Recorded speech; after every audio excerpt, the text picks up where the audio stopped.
Welcome to the regular briefing session of the Forsyth County Board of Commissioners. It's good to have everybody with us today. We have a full agenda, and from the looks of things, we've got a very good attendance today on this St. Patrick's Day. Of course, when recording this, and this particular meeting will be seen several times next week.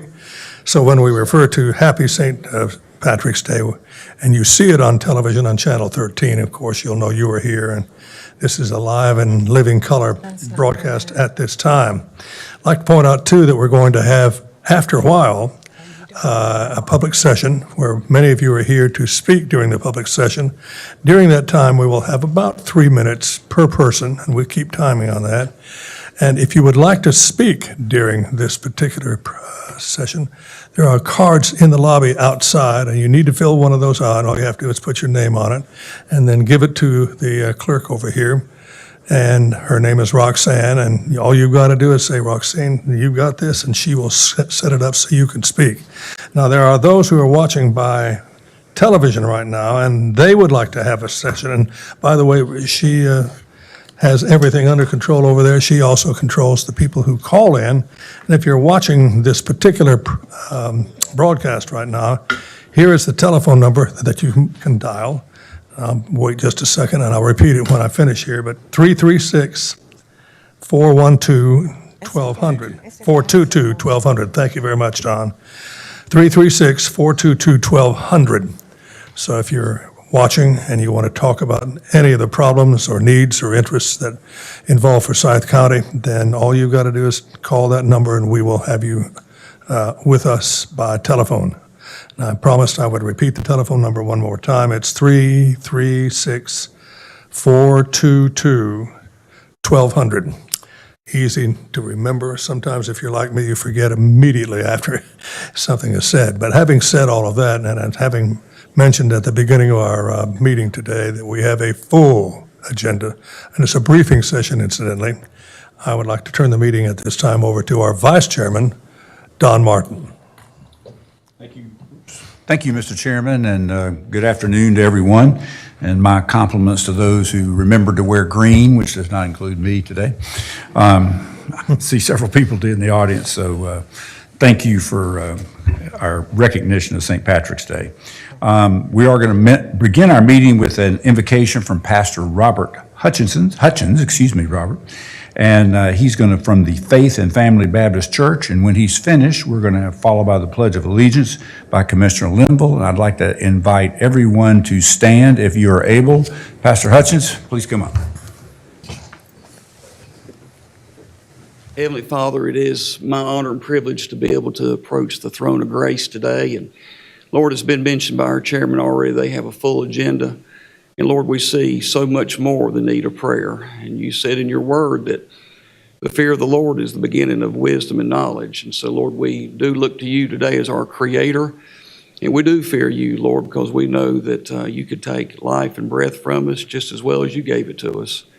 And Lord, the chairman's mentioned it's St. Patrick's Day. And Lord, a lot of connections to our Christian faith today. But we're also reminded 1 month from today that people from all over will be coming to walking distance from this very spot to Old Salem and be celebrating not just your death on the cross, but your resurrection from the dead. And we are a uniquely blessed city, dear God, and we thank you for our religious freedoms and liberty and our pluralistic society that we live in, that we can all worship you, dear God. And Lord, we're just thrilled today to come here as a free people.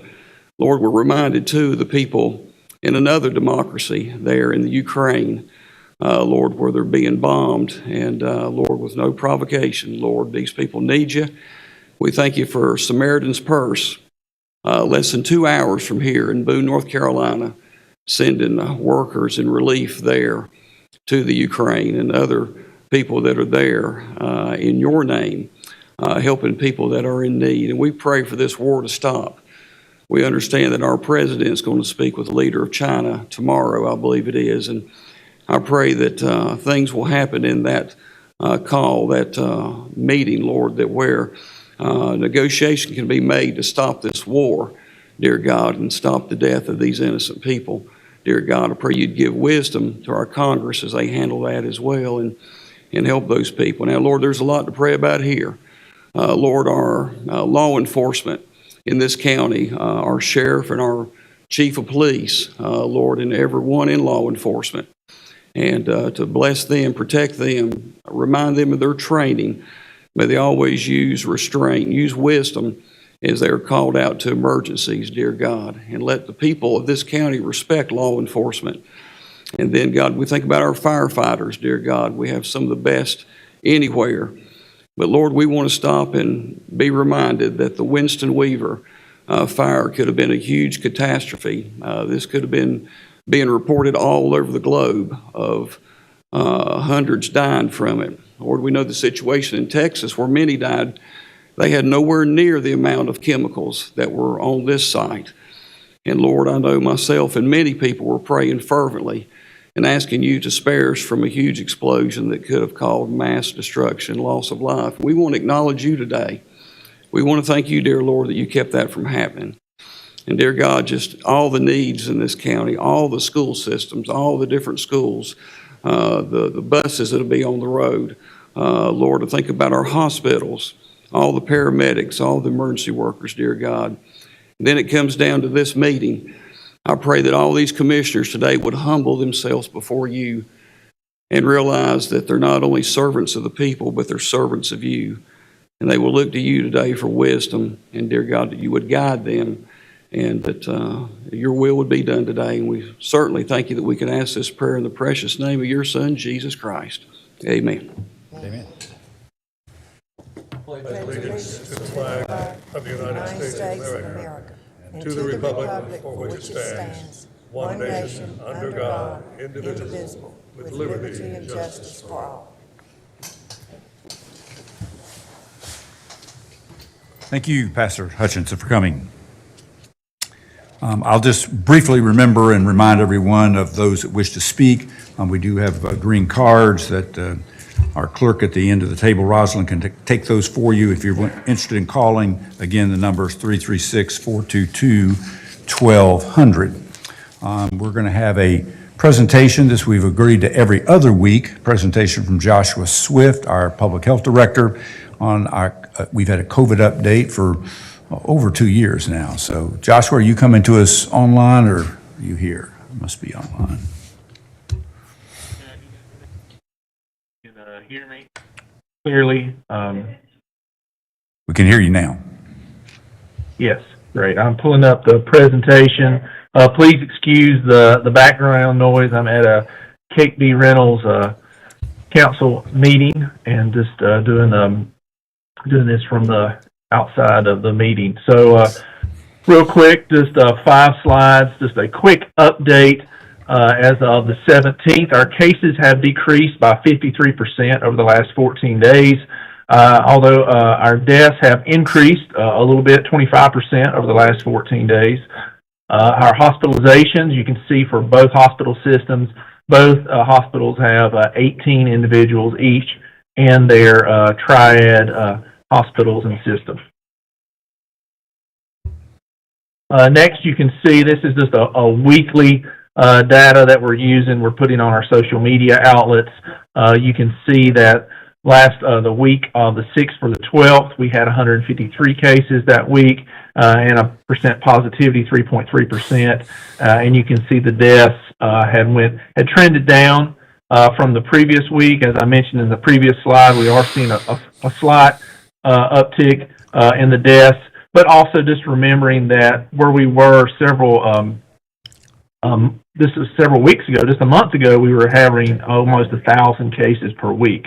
So we have come way down from 8,000, which was our peak during Omicron about 8 weeks ago.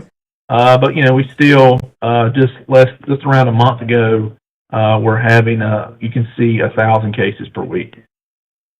So cases per week, as I said, you can see those numbers where we are and where we were and where we are now. Drastic decline and leveling off, and we're almost to our low point where we were last summer in June and July of 2021. Next slide looks at our percent positivity. As I said, we're down to 2.7% for the week of the 6th. So we're very looking very good with our percent positivity. And the last slide is just to show that the CDC metrics have changed our designation. Several weeks ago, we were in the high setting. Then we went to medium. Now we're in the low setting. We're wearing masks based on personal preference, informed by your personal risk level.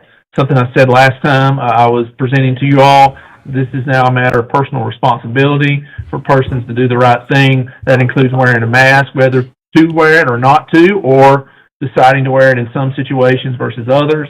Next would be testing, having a test available. Appreciate Brian Hart and the library system allowing us to have test kits at the libraries that people can come and get, as well as at the health department. These are at-home test kits. And then again, the number one thing people can do to protect themselves is to get vaccinated. We still have vaccine available at the health department. Every day that we're open, we have adjusted the schedule based on the demand. We open at 12 every day, except on Fridays when we're opening at 9, our vaccine for COVID. And I'd be happy at this point to take any questions. Any questions for Joshua? As always, thank you for your report and all the good work you've done, and hopefully your folks can begin to return to some sense of pre-pandemic behavior. So thank you very much, Joshua. Thank you. Good, thank you. And normally we have every quarter, we have an update from our school superintendent, Ms. Tricia McManus. And she usually comes during our briefing session, which we will review after this. But since she's here and in interest of time, and I suspect everyone here would be thrilled to hear an update on the Winston-Salem Forsyth County Schools. So welcome, Mrs. McManus. Thank you, Commissioner Martin, and all of our fellow commissioners. I am in my green today because as a former elementary principal and being in schools this morning, I did not want to get pinched because that's what would have happened. But I did want to recognize I have 3 members of my team here in the audience in case there are follow-up questions, and we want to bring any of them up. But you met Kelly Hales last week, and she is Chief Federal Programs Officer. Andrea Gillis, who is with us today, she is our Chief Financial Officer, and Nicolette Grant, who is our Chief Academic Officer. So thank you all for being here today. So I'm going to go, I know I sent a lot of slides, but I'm going to go very quickly through them because I know your meeting is packed. So let me jump in here and open this. Okay, here we go. So I always start with a vision and mission, and it's just what guides our work. And so this and our 5 strategic plan goals. So everything we're going to share today is going to be related to these 5 goals. The big bulk of the time will be on an Esser update. I think the last time I updated you all was December 9th, I believe, or sometime in December. So I'm back today to give you another update. Points of pride. I added these to the slide just because we always talk about the challenges we're facing, but I think it's really important. I mean, our educators and team are doing an amazing job, and we have been facing challenging times in the last 2 years, but we have a lot to really celebrate as well. And this is just a small list of those things, even amidst the challenges. And so you can just look at this list. Some of the exciting points are related to English 2 in high school, which actually did not take a decline during that year of remote learning like many other areas did. Our graduation rates maintaining, our high school dropout rate has actually decreased, and we're going to do a slide about that. I think it was Commissioner Alameen last time we were here asked a question about that, so we're going to answer some of the questions you had last time as well. We just found out we have 4 schools that are being recognized right now as magnet schools of distinction. They will get those recognitions in April, but Reynolds, Haines, North, and Atkins. We have 25 more teachers that just received national board certification. We're in the top 20 in the entire state of teachers with national board. And you can see one of the other things we're excited about besides the market share, which has been high for many, many years, is that we have written and received $15 million in competitive grants this year, both state and federal. So we're excited about these things. So now into the Esser update. This is the slide we shared last time that shows you our breakdown and the amount of funds that we're receiving. So you've seen this before. So just to show you where we are now. So if you look at this slide, and this is how we organized all of it, and again, there's a lot of information on these slides, so I'm not going to go through every single item, but just to let you know how it's organized, because I know you will receive this if you have not already. you can see what our 3-year estimate is in this line item, which this first one's educational technology. As you all know, we were given the categories that we could spend dollars on, and then you can see what we budgeted for this first year of Esser 3, and then the expended amount to date. And this was as of, on the first slide, you can see, as of January, through January 21st. So these amounts will already be also an increase. And we'll come back again to you once we do an increase with our own Board of Education. So you can see on this slide, this is all about technology. And you can see the breakdown of how many Chromebooks that we've distributed to our students, the cases ordered, all of these things that are putting technology into the hands of our students. One of you asked in the last time I was here how many hotspots we've given out, so that's on there.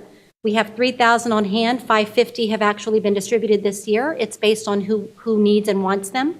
And so this is about where we are with technology. This next slide basically shows the reason for this technology. You know, 2 years ago, technology was about making sure our students could learn from home. What it is now is part of our one-to-one program, and it's a learning tool, allowing for blended learning and to allow our students to be on personalized pathways for learning. So we're really excited that we've had the funds to be able to equip our students with this tool. Besides that, sanitizing and cleaning, this was another one of our line items, and this one is where we have bunched many things related to HVAC systems, water fountains and coolers that are touchless, outdoor picnic tables. We have had more students eating in outdoor spaces now because of just being able to spread out a little bit more and not have all the students in one place. This was one of our COVID prevention strategies. So you can see these are the things that we've done.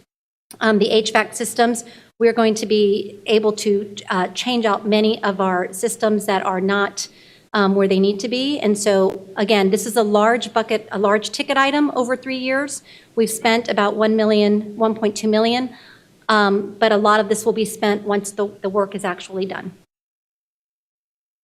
Improving preparedness and response. Again, you can see this is where our CARES teams come in. This is where orientations and school nurses and many other things you can see that we've done there. It's a small line item right now of expenses because some of those, the COVID positions, are still being paid out of a previous Esser bucket.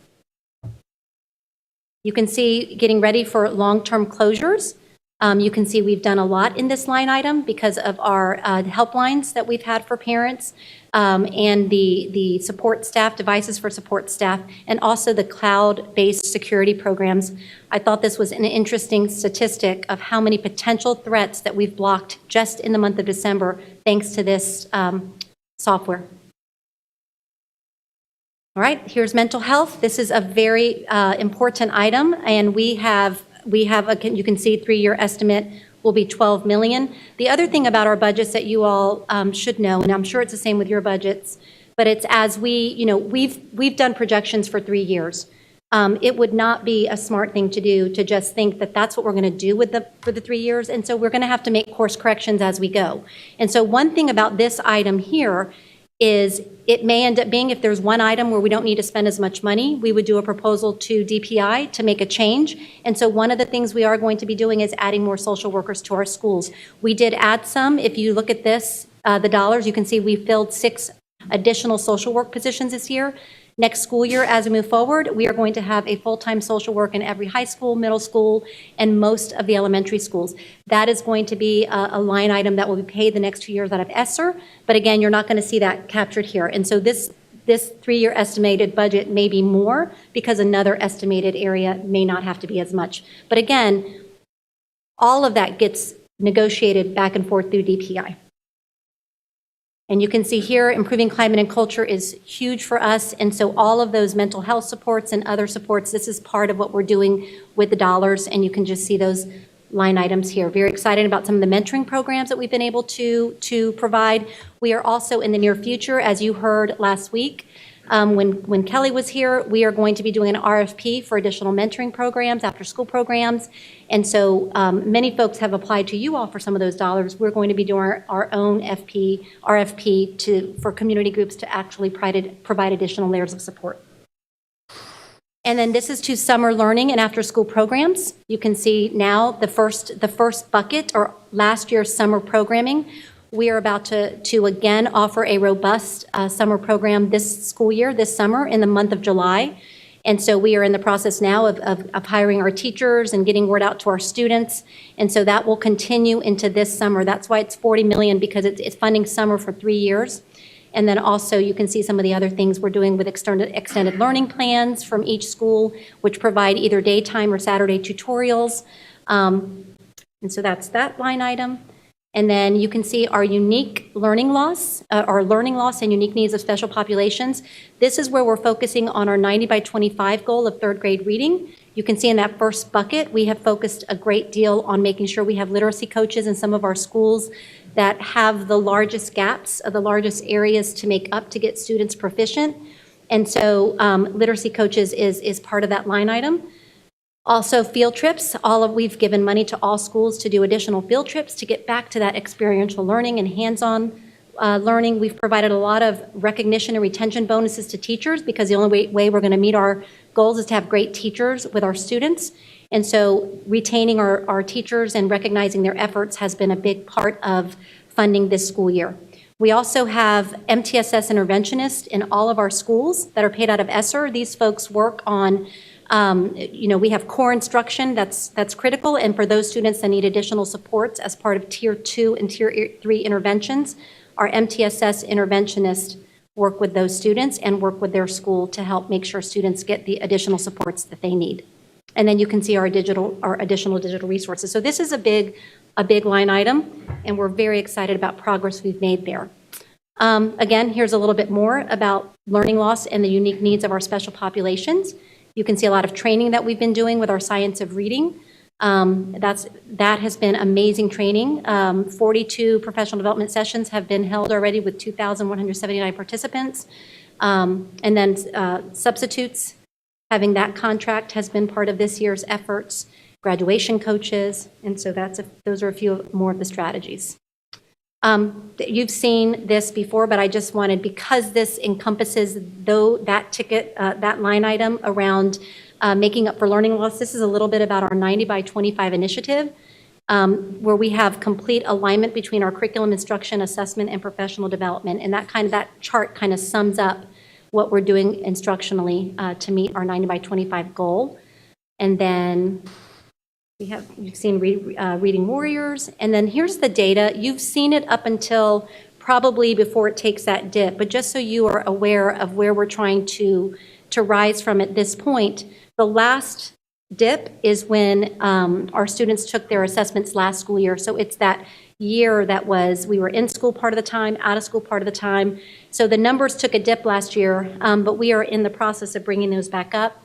I just have one other piece of data for you here, which was our mid-year data. It's iReady. And this shows you here, and our 90 by 25, just to remind everybody, it's our current kindergartners. For when they get to 2025, they'll be in third grade.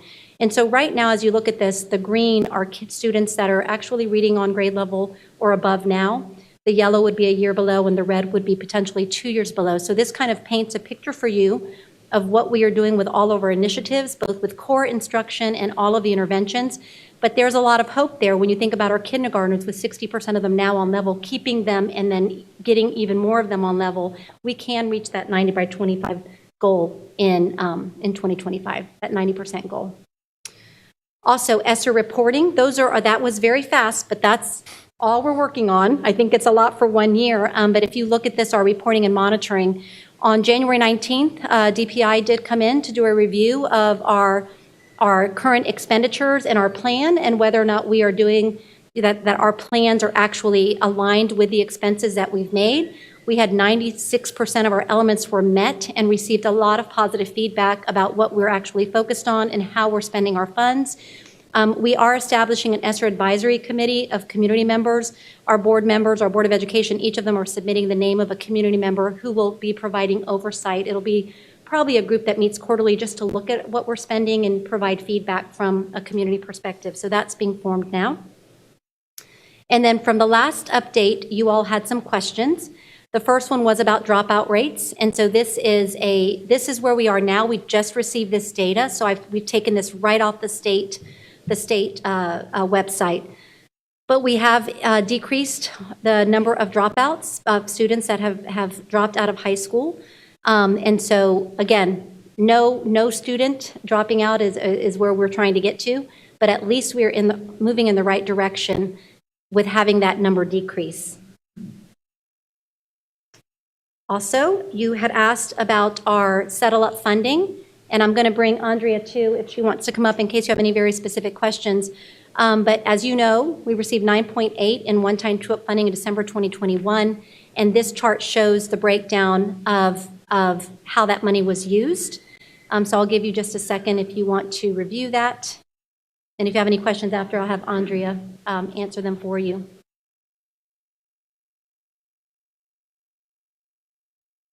And then you also asked about our certified salary supplements. And this slide actually shows you where our how much our annual supplements increased by for school year 2022, which is where we are now, where our beginning teacher annual supplement is at this time, which we're very excited about. And then where it falls, we are actually amongst the highest in the state for beginning teacher supplements now. I know that was a goal that you all had as well as we try to recruit teachers into the profession. And so we're really excited that we were able to achieve that at this time. I've got two quick questions. You want to ask questions about those things? Sure. I have two quick ones on that one. Yeah. Particularly the fourth bullet, approximately 2.2 million used to increase teacher supplements along with Article 46. So that's not a bonus, and it will be recurring from now on. And the 9.8 million was basically a one-time money. So is that going to create, what's the down the road impact of that? Because that's not a part of the Article 46. Were we talking about here? Yeah. Go ahead. So part of the 9.8, if you go back to the previous slide, Yep. 3.34 of it was we were under the impression that it was recurring. So that's the money that we used. 3.34 of the 9.8 is recurring. It'll be part of our base budget in next fiscal year is what I was told. Well, that may need to be a little, I don't think so, but then again, because the true up part, we had some, the true up was based on what we had budgeted for sales tax generally, and basically a calculation of 40% for schools, and we had given you some. At mid-year, we realized that we were receiving more, and we actually made an adjustment to that to make sure that you got the 40% of the amount that was received out of sales tax. And that may recur. I'm sort of thinking through that out loud. I think that should, in fact, recur, I think. I got that right. Yes? Yeah, so a number of those amounts confuse me a little bit. It depends on kind of what continues to happen with sales tax revenues. The 3.34 million was non-Article 46 revenue. Yes. Like what you were saying, Dr. Martin, Yes. when we did the mid-year restoration in FY21, there was some thought that maybe our projection of sales tax revenue was still too low. And so we had put language in saying that would be trued up. And then in the FY22 budget ordinance, we put additional language in there saying that it would be basically considered, it's part of like their starting point. Yeah, so short of a major change in sales tax revenue, you should be okay on that. I think you're okay on that. And the last question kind of gets at the same kind of issue. You just lost the last bullet, the fifth one, says the balance was used to affect local budgetary shortfalls relating to, this part I can't read it, to something salary and benefit increases. So in that case, those would be a similarly reoccurring issue, and those dollars should be there and should be okay. I think I got it. I think you're okay on that. Okay, thanks. And I just messed up the whole set. I'm glad you got it because I don't know what I did, but.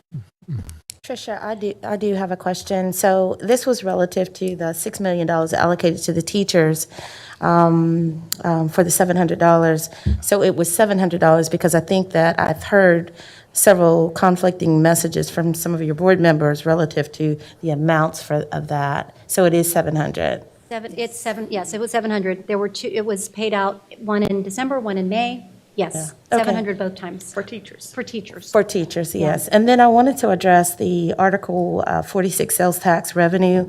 So the resolution that we sent over, and Gordon, if you can help me with this, I know that there was some confusion relative to it was going to the teachers versus teacher assistants and all of that. So Gordon, if you could help me, again, address Tricia and them about what that language looked like on the ballot. I think the language on the ballot couldn't specify, so that was state law. But what the resolution that you as a board passed said that the money would be used for, basically for educational purposes. What was said, more broadly, was that it would be used for teacher supplements. Right. And this $6 million for the bonus was the one-time settlement funds. That's not the recurring $6 million that we got this year. But the $6 million we got this year in additional Article 46 revenue did go to teacher supplements. Okay, fair enough. Yeah, I'm just trying to get a clear understanding because I know that last June, you guys were in like a $11 million shortfall, and then you had the $16 million era, so I'm just not quite sure. And then it sounds like to me that you guys are pretty balanced now. Is that what I'm hearing? Okay, fair enough. Thank you. One question, Mr. Chairman, before we leave this page. Very easy question to answer. Charter schools receive $635,000 of the funds per state law. Is that an upward trend, or how do you assess the direction of that charter school impact on our local budget? Say it again? The charter school receives $635,000 of the funds per state law. My question is that an upward trend of more money going to charter schools? Yes, Or how do you assess that? Yes, the more money we receive from the county, the more goes to them because they get a proportionate share. So how the charter school calculation works is that we take the total number of students, K-12, in the district, including the charter schools, and divide that into the local county appropriation or local funds and get a per pupil number. And then we pay them monthly that per pupil number for every student that they have, that they send us their monthly enrollment, and we pay that to those charter schools. Okay. So the more that we get from the county, the more that they're going to get. Does that apply to the university-controlled schools as well? I think it's really, well. Like Middle Fork? Yes, like Middle Fork. We treat Middle Fork like a charter school, yes. You do treat it as a charter school? Okay. All right, thank you.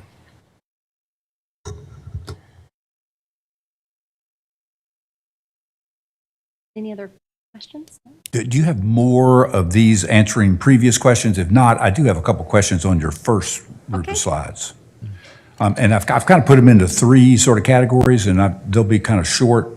One is in the technology part. In fact, you don't even need to go to the slides. They're pretty straightforward.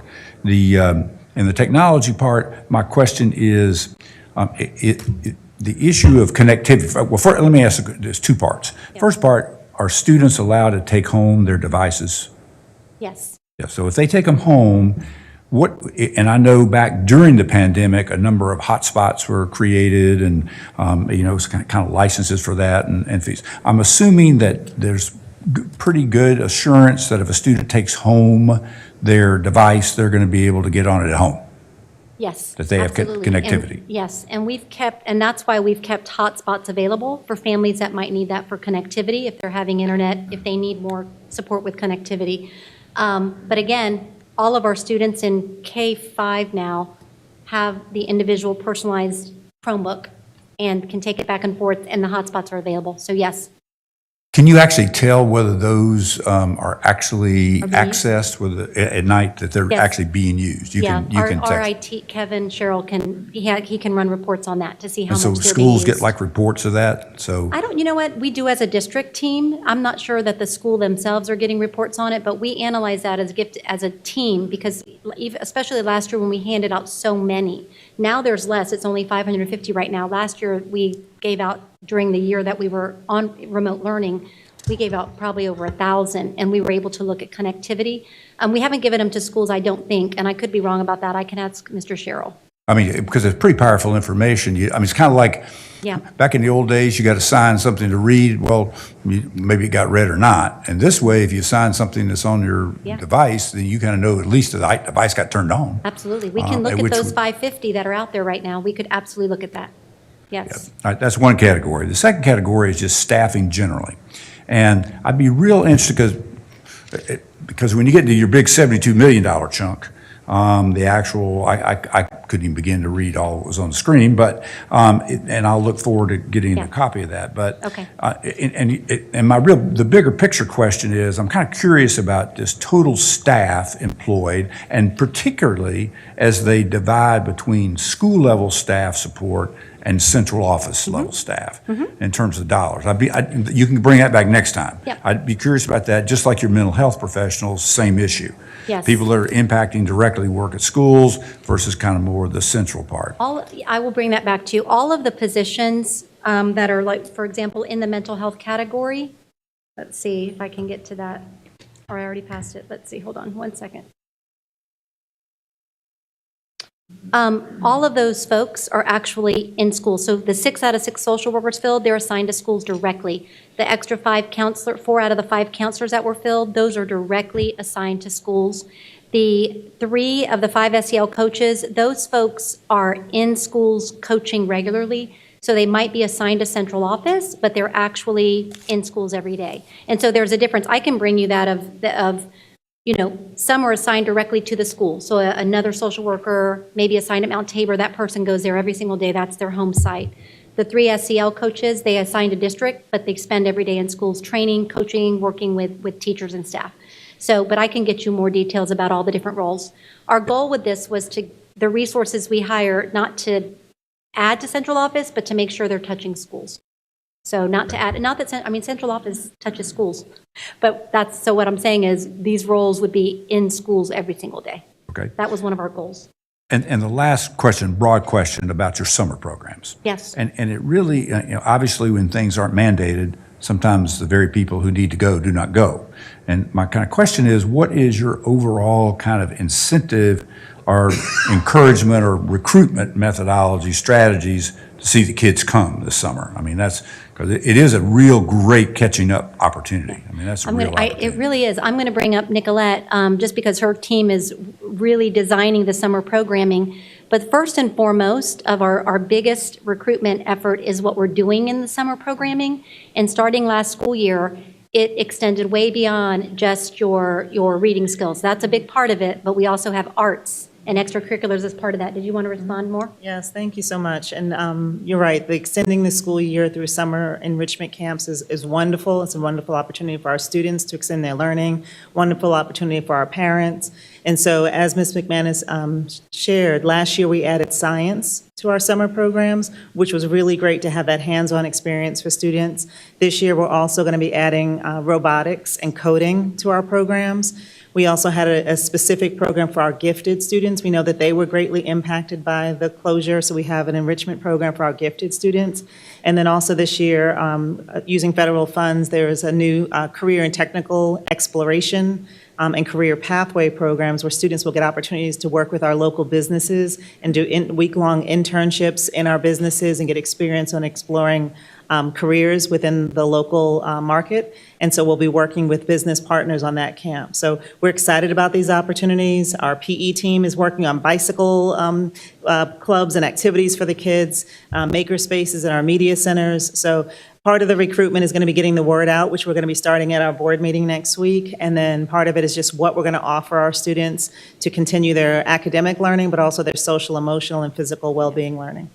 And a lot of targeting. So the best invitation is not just a general, but if there are specific students that do need, you saw those K-3 results of how many kids are 1 or 2 years below level. We really need them to come.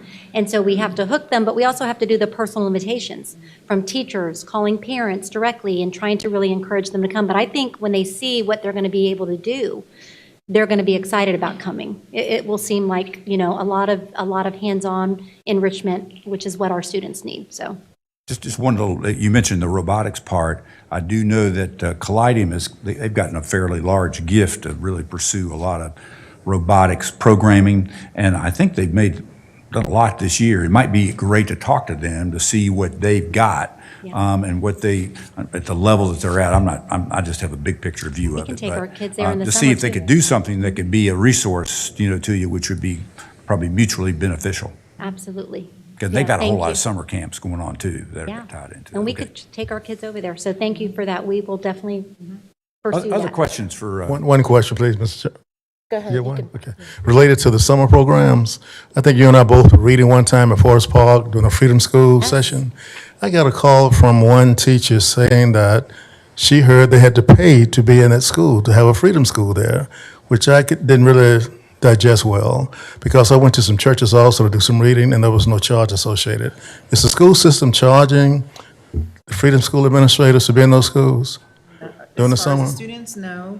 And then I'll follow up on that. Last year, we waived the usage of our building facilities for Right. Freedom Schools. So I'll double check on that again. Yeah. I think we're doing the same, but I'll double check on that. Yeah, I told them it would surprise me if that was the case, but Yeah, I there want to get the shouldn't be a actual charge facts for that. before I responded. Yeah, we are big supporters of Freedom Schools. We Right. actually have 3 of our schools that are having programs on site. A lot of the schools had them in other places too last year, but 3 are on site Right. that we know of for this summer so far.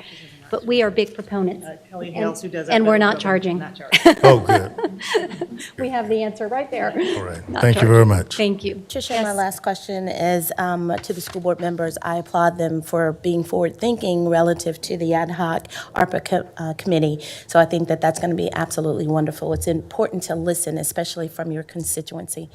So the question that I have, we have a lot of applications from the county that we weren't able to manifest. And I'm thinking through that possibly you could look at some of those that would correlate with the school systems that you would be We willing to did. look at. So we did. So Dudley actually, early on, after you received those, he actually had us at the table to look through many of the ones that really were very school district specific. We have all of those, and as we release our RFP for mentoring, after-school programs, tutoring type programs, we'll be reaching out to all of those. Kelly has all of those in her possession. Okay. So we're about to do that launch as well. So that I know that the process isn't being convoluted, are they having to reapply, or are you going to use the applications that we already have? Well, we may need a little bit more detail in Okay. some of those, so we'll be looking at those case by case. They will definitely need to do an intent. Okay. But they probably could take the application they submitted if it's at the level of detail we need. Again, all of our processes are monitored through DPI, through the state. So we just have to make sure that the information provided is detailed and specific enough. Is that anything else you want to Dudley, add to that, could we Kelly? talk through that? Yeah. Okay. So thank we're you. excited about all those, Awesome. by the way, because Yes, it gave us a little bit of a pre-look at what type of community organizations would like to partner with us to help our kids. So I would thank agree, you. they're better fitting with the school system. so Absolutely. Thank you. Thank you. Mr. Chairman, if I may, Sure, please. is there a map or some sort of coverage chart to show your hot spots and how much of the county is covered by the school systems? The reason I ask is we get several nonprofits that want to come in here and ask for funds, and several proposals about need hot spots here. These homes don't have it. Kids don't have access to, what is it, 25, Gary? It's a year? 25 megabytes, is that what they were saying? And I don't know if we're duplicating or not, but it'd be helpful if there was a way to see your coverage. Absolutely. And We then- could do that. We could provide that to you. And honestly, if there are students, I hope they would go to their principal, their school, and say, we really need a hotspot. Because again, we've got them available. You see 3,000, we've only given See out that, 550. So we have that availability. Students, we just have to have our families let us know. But we could get you a chart. I'll ask Mr. I Sherrill. think to our follow map for Scythe might be able to help. Okay. Thank you. All right. Thank you. Anything else? Actual final question, Okay. Superintendent. Any update on Ashley? I don't see Darrell in the audience. Could you give us just any kind of Yeah, update report? So we have actually selected the architect for that. The contract has to come back through now to the board, but the initial selection of architect was done a few weeks ago. We took that to the board, but now the final contract with that architect would come forward to our Board of Education. We are going to actually work with a community group to have meetings with our families to talk about the design, the families that would be going to Ashley and the community members around Ashley to really talk about the design. What are their hopes and dreams for Ashley? And if we provide wraparound services, what would those look like? You know, those are going to be coming very soon before the architect actually finalizes the design. The family voice and student is going to be really important in that. I have a curiosity question, sir. just plain curiosity. Because we've, ever since I came on this board years ago, one of my goals has, in my own mind, been to, in Forsyth County, pay the teachers more than any county of the 100 counties in the state. So the question is, where do we rank? She knows that. I don't. I need to know that too off the top of my head, and I don't know that. What is it, Andre? Well, so the DPI puts out information every year in the statistical profile that says what the average local supplement is. And so that's how we determine where our ranking is, because, different teachers make different different salaries based on years of experience. So based on the 2021 school year, we were number 8. Out of 100? Out of 100. I'd say that's But pretty that's good. before we just did the increase we did this year. I'm thinking that, without knowing what other districts are doing, we will be number 5 or 6. It's going to be really hard for us to get to number 1 because some of those larger areas like Wake and Charlotte pay so much more because they have a higher tax base. But we will be amongst the top. Think we could make it to the top 10 or top 5? Well, we're already number 8 right now. We're number 8 as of last year. That was before the raise That's they got right. this year. So. And 8's not bad, is it? It's not We'd bad, love but- to be number 1. Right, though. right. Good. We hope to be, when the data comes out next year, we hope to be around 5 or 6. So.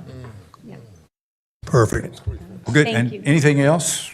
And before we leave, I did want to be remiss and not congratulate you on your good news on the English 2 scores, the graduation rate, and the dropout rate. Thank you. Thank you. Thank you. It's nice having a little more having some data that you can sort of Exactly. benchmark your And successes trust me, with. we're looking for more. So hopefully when I come back in May, we'll have even more. So thank you. Okay, thank you. Thank you all. All righty. We have a couple short items and then our communications part. Our first item is just the approval of the first one is actually a little more complicated. It's on the agenda. It's a resolution authorizing the open display of firearms at Triad Park under limited circumstances with the concurrence of Guilford County. And you all know this has to do with the Vietnam War, actually commemoration day of veterans of the Vietnam War with a 21-gun salute. And I'll ask any updates, by the way, Damon, our Deputy County Manager, on the Guilford issue. So after the board discussed the allowance for open carry and discharge of firearms at Triad Park, I went back and have corresponded with Guilford County, and so I'm waiting to hear back from them, but I told them that the board would be acting on that item today. And so I'll let them know the results of that, and then they would then have a decision to make in Guilford County, but you will have made yours. Okay, good. Do we have a motion? So moved. So moved Second. from Commissioner Elamine, second by Commissioner Platter. Any discussion? I'd like to ask, just to verify, Damon, because I asked the same question last year, and I'm having trouble bringing up last week, having trouble bringing up my agenda. It has been deleted that the Sheriff's Department will not go through the ammunition, correct? That's correct. Okay, thank you. Good. All in favor, please say aye. Aye. Any opposed? All right, motion carries unanimously. The next item on the agenda is approval of minutes for the meeting on March 3rd, 2022. Do we have a motion? Move approval. Move approval by Chairman Plyler, second. Second by Commissioner McDaniel. All in favor, please say aye. Aye. Any opposed? No. Motion carries unanimously. Great. So now, Madam Clerk Rosalind, do we have any cards for public session? Vice Chairman, we have 7 speaker cards and 0 phone in. 0 phone calls. All right, speaker cards. Please call our speakers up one at a time, please. Yes, Mr. Vice Chairman. Our first speaker will be Mr. Carol Hickman. Please come forward and state your name and address for the record, please.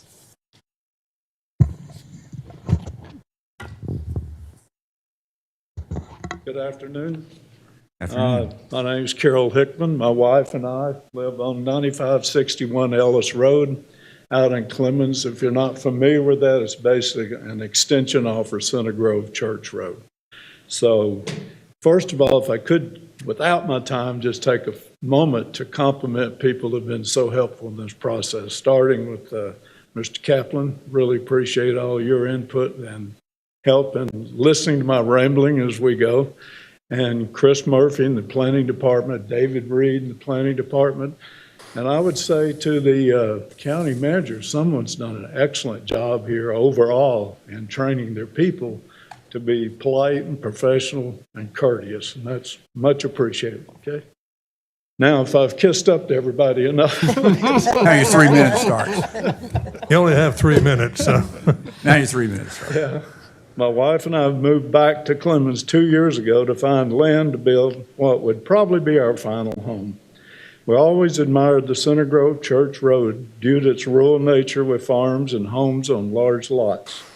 We found 4.8 acres of land on Ellis Road next to the original Center Grove Baptist Church. We were aware that this land was designated as the GMA 5 rural area in Forsyth County.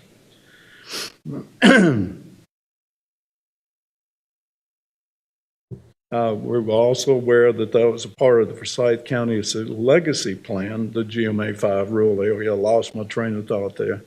And that that plan was developed to recognize, preserve, protect, and enhance the character and quality of Forsyth County's rural area. Sounds great, okay? So we really like that. Also, some of the adjoining land is the Yadkin River and the Yadkin River Protection Area.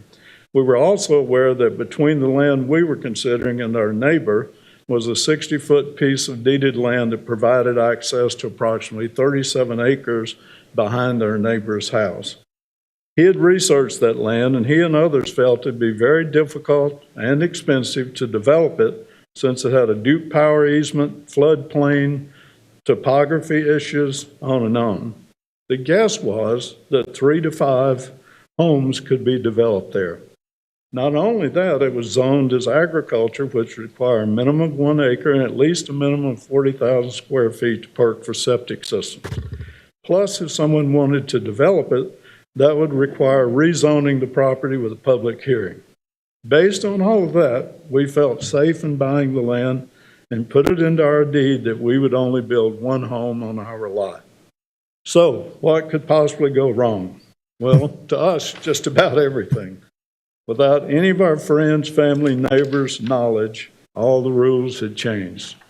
A developer purchased the 37 acres next to us and submitted a plan to build a cluster of 21 homes on 1/2 to 1/3 acre lots. We arranged a Zoom meeting with Chris Murphy at the planning department, and he spent a good hour with us explaining things to us in a very courteous and professional way. We were now operating under planned residential development, and I'll say the law because I don't know the right term. There would not be a zoning meeting or public discussion, and if all the boxes were checked by the developer, it would be approved. But what about the 40,000 square foot lot requirement for septic? Well, if a soil engineer or scientist approved the smaller lots, the health department has to approve it. Basically, we have no say in it, and it would be approved. This was shock and awe to us. The legacy vision and reality did not seem to be aligned at all. A developer can purchase land that would be very difficult and expensive to develop, and if, as long as they leave the space open that cannot be developed anyway, they can put 21 homes on very small lots. To me, common sense says this does not recognize, preserve, protect, and enhance the character and quality of Forsyth County's rural areas. It's just the opposite. So a very smart man asked me, "Carol, what do you want me to do?" Well, I'm asking you to place a moratorium on new submissions of PRDs and to stop any that have been approved, but work is not yet started. And this will allow us all to work to try to better align the legacy vision with reality. It's never too late to right a wrong, and I have a plaque in my home office that says, "To hell with can't." I've heard can't any number of times during this conversation about this subject. I believe if we work hard at it, we can live up to the vision of the legacy plan. Thank you. Thank you. Our next speaker will be Vernon Robinson. Please come forward and state your name and address for the record, please. Chairman, I brought my timer, so so you won't have to turn off my mic. I'm Vernon Robinson, and this thing is falling off. 2713 Edinburgh Drive, Winston-Salem, North Carolina, 27103. And since the board has already taken action, I would note that I appreciate the board's action on the firing of Salute. I serve on the Davidson County Honor Guard, and everybody on that honor guard are either prior service officers or enlisted personnel. I'm a proud graduate of the United States Air Force Academy, and 5 years of active duty and 8 years of duty in the reserves. And I'm the hopefully not the end of the line, but the latest of a long line of veterans that goes all the way back to the Battle of New Orleans, where my great-grandfather was on the line at Chalmette in Andrew Jackson's army, putting holes in those British fellows coming across the field. My mother, who's 99, and Lord willing will make it to 100 in August, said we ought to give folks flowers to smell while they're alive. You know, since I spend my volunteer hours firing a salute to veterans who've passed. This celebration of Vietnam-era war veterans on the 29th of March, where we invite all the viewers and the individuals in the hearing room to attend at 6 o'clock, is about giving Vietnam-era veterans the welcome that they did not get when they came home. And I note that several of the commissioners are Vietnam-era veterans, or Vietnam veterans, in fact, in country, Ted. and oh, by the way, go Air Force, beat Navy. You're doing a good job.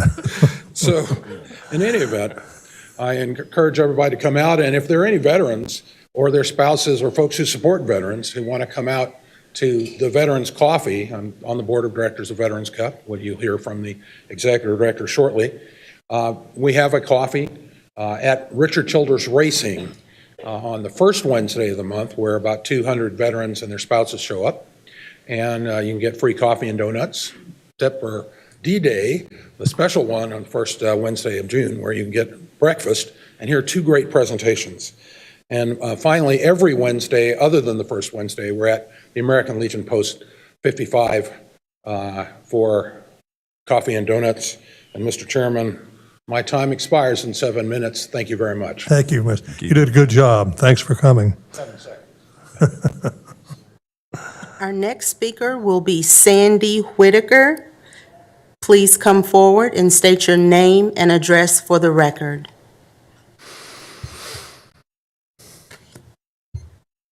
Hi, my name is Sandy Whitaker. The address for Veterans Cup is 6555 Town Center Drive. I am the executive director of Veterans Cup. We are bridging generations of veterans one cup at a time. I'm very passionate, along with our board, about taking care of veterans from the time that they're service members until they are absolutely coming to the coffees and getting together and doing the peer-to-peer support. Bottom line is we want to do PTSD redirection and suicide prevention, and we have found that is effective by having these weekly coffees and bringing these guys together, because obviously the Vietnam veterans know exactly how the Afghanistan veterans feel. So bridging those 2 groups together has been essential. I can stand here and say with absolute certainty we have saved lives. As a matter of fact, to date, we have saved 7 lives that were on the brink. And we are the whole veteran. As nurses, they take care of the whole family, not just the patient. So as Veterans Cup and as a veterans advocate and as a widow, I believe that it's essential that we take care of the whole family. And like I'm going to follow up with what Vernon said, it is time, it is way past time that we do render full military honors to our Vietnam War heroes, because that's what they are. They did not get the welcome home the first time. It is past due that this great and grateful nation honor every single veteran, especially those that did not get the welcome home that they rightfully deserve. So thank you. Thank you for your consideration. Let's set the standard for the rest of the nation, showing them that Forsyth County, and in fact, the entire state of North Carolina, can stand and be proud of our veterans, our service members, because they are our national treasure. Thank you. Good presentation. Thank you. Thank you. And may I hand this to her? Mhm.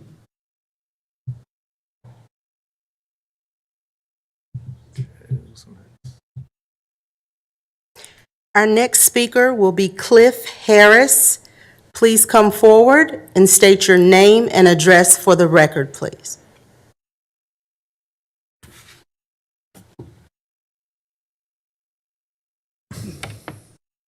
Good afternoon, Commissioner. I am Cliff Harris, 4433 Beshavia Drive, Hofftown, North Carolina. I'll be speaking as an afterthought, but hopefully I can impart some interesting information to you. I'm quartermaster of the VFW Memorial Honor Guard, headquartered in VFW Post 9010 in Clemens.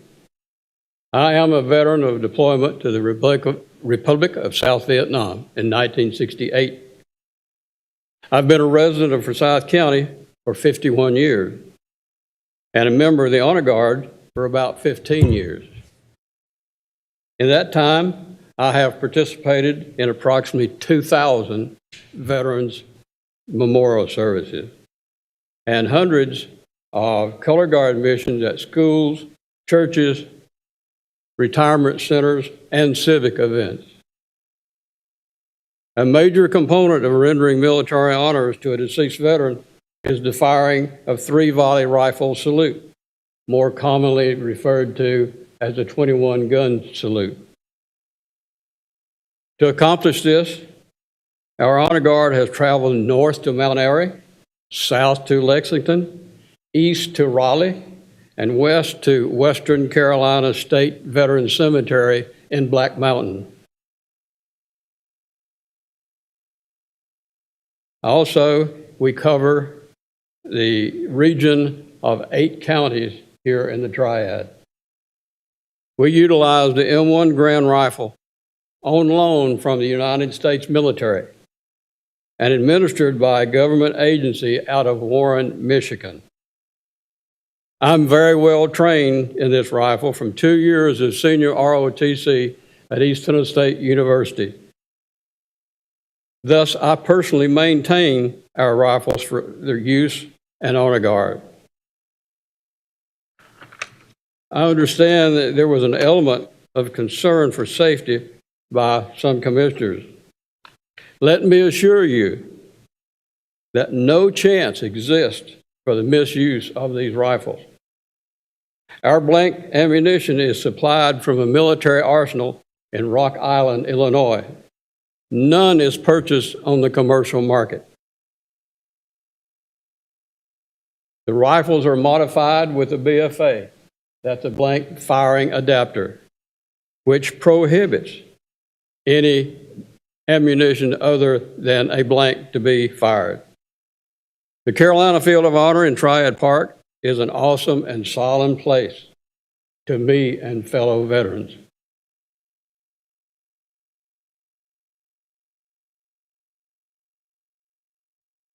It was constructed to honor deceased and living veterans.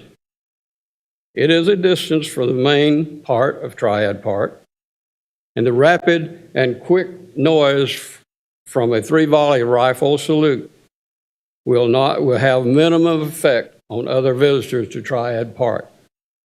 In fact, some might even like to observe. Thank you. Thank you.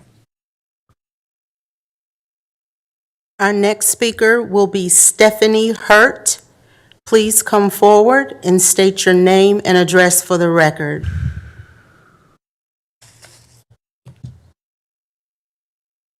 Good afternoon, Chair and Vice Chair and the Board of Commissioners. I'm Stephanie Hurt. Address is P.O. Box 30513, Winston-Salem, North Carolina. I am the founder and executive director of Collaborative Artists Placement Network, a performing artist and advocate for others in this area.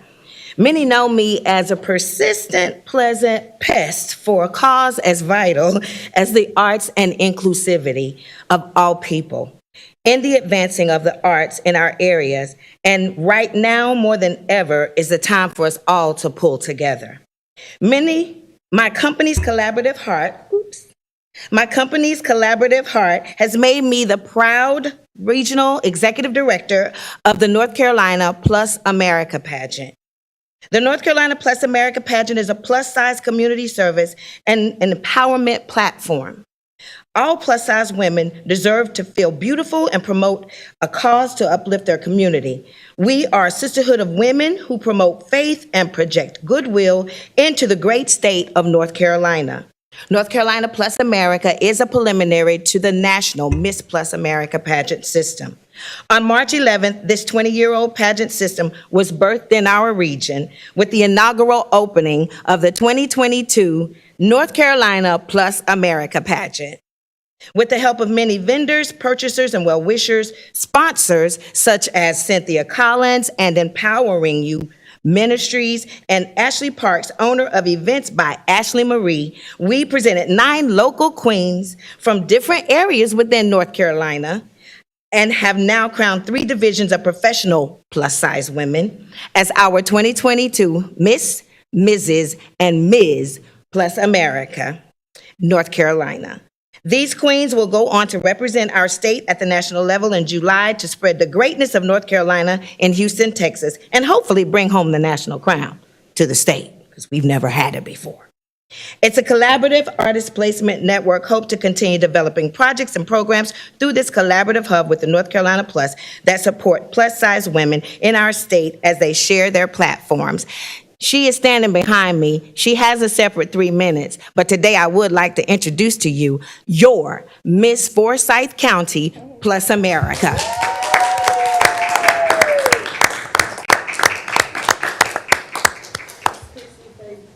Excuse me, Miss Chrissy Faison?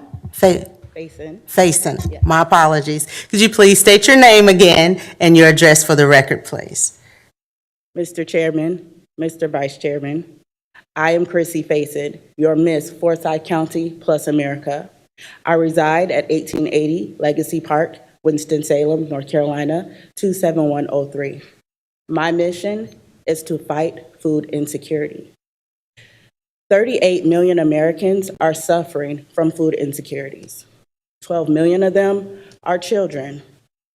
Let's bring it home. 15.5% of Forsyth County residents are hungry. 25% of that number are children. Do you know what that means?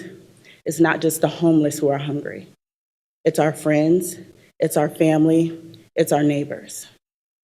I work in the food industry, and there's nothing that I hate more than to see food go to waste.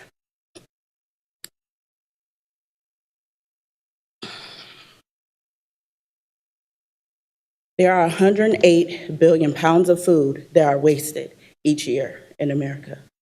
Do you know what that could do for the 38 million people who are suffering? This is why I present to you the Give Back Fridge Project. It's simple. Local restaurant owners will take the food that they would normally throw away, pack it up, and take it to a Give Back fridge. Our neighbors can discreetly come, pick up the food, feed themselves and their family. Food waste goes down, and so does our food insecurity stats. So I encourage you to talk to your local, your favorite restaurants, and tell them to partner with the Give Back Fridge Project. More information can be found at the leanbackgiveback.org. That is my foundation, it's nonprofit. Thank you. Beautifully done, Your Majesty. Our last speaker card will be Joy Williams. Please come forward and state your name and address for the record, please. Joy Williams, 5059 Butterfield Drive. Father know all about it.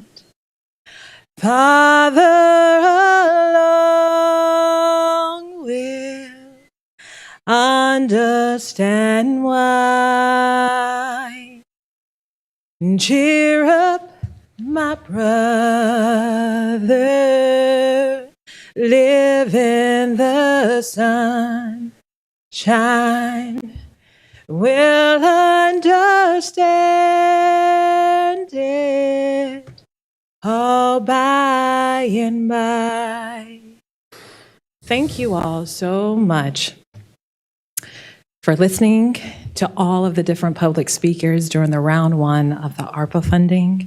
I know today probably concludes the recommendations and the votes. If not today, it will soon happen. And I just want to thank you all, including the staff, of the many hours that you have spent deliberating and talking with the community. What is left unresolved is the amount of structural violence that still remains, in spite of the beautiful 80% commitment that you have made to make the most vulnerable census tracts here in Forsyth County give the attention that it's long overdue. Structural violence is the violence, just what it means, that is structured around the most intricate ways that we move and live, worship, pray, and live about in our day-to-day activities that leave some communities without at a disproportionate rate. I called a meeting with you all, and only Commissioner McDaniel attended. And that meeting wasn't to advocate for my ARPA application or for specific funding. It was to talk about what are we going to do with the applicants that didn't make it through because of structural violence. They didn't have the necessary paperwork. They didn't have the necessary infrastructure. They didn't have the staff, etc. This is what I've been calling and asking, and maybe even begging, some might say, for us to join together to figure out what we can do about this very problem that no matter how much money you throw at it, won't change unless the structure changes. And this is what I would love for us to be in communication about. This song, Farther Along, is what I would consider a lament, but it's also a moment to celebrate. And I feel like this is where we are with this particular process. A lament for those many organizations that didn't get the necessary funding that would give them access to the most basic needs that they need in order to live a thriving life here in Forsyth County, but also an opportunity to celebrate the many who were funded, the process that you all did go through, the many hours of deliberation to get that 80% directed in a way that probably would not have been directed had it not been for your decision up front. That's my time. Thank you. Thank you, Joy. Thank you, Joy. Father alone.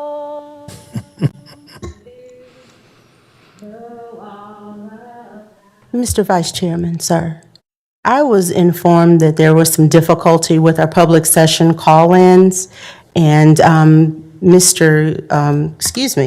Gary has gone to try to check on that for us. So I do not know how you would like to proceed, sir, but your direction is greatly needed. I'd say if you get some, maybe you can just interrupt and we'll do it. Sounds good, sir. Thank you. Okay, I think, Mr. County Manager, we are ready to begin the regular part of the meeting.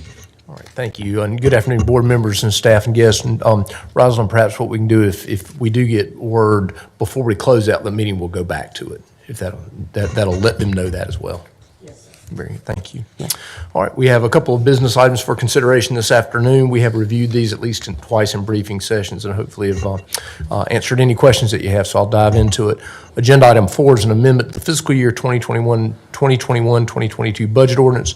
It transfers funds from contingency for Forsyth Tech Community College. It's $149,963. It is sort of built into that contingency formula as we put the budget together, and this matches the funds from the state that gave those locally funded positions increases. Move to approve. Motion approved by Commissioner McDaniel, Second. second by Commissioner Elamine. Any discussion? All in favor, please say aye. Aye. Any opposed? Motion carries unanimously. Very good. Agenda item 5 is a resolution approving a revision to the fiscal year 2022 Home and Community Care Block Grant Funding Plan for older adults and authorizing the execution of the necessary documents to submit the revised plan for state approval. You got an additional allocation of $132,257. It looks like it went to 5 agencies. Move to approve. Motion from Commissioner McDaniel is a second. Second. Second by Commissioner Elamine. Any discussion? All in favor, please say aye. Aye. Any opposed? Motion carries unanimously. Agenda item 6 is an amendment to the FY22 budget ordinance. It appropriates fund balance for the FY21 Church and 4th Street parking deck annual county contribution, basically a calculation error, but this would provide additional funding in accordance with the contract of $334,860. Move to approve. Motion by Commissioner Elamine, Second. second by Commissioner McDaniel. Any discussion? All in favor, please say aye. Aye. Any opposed?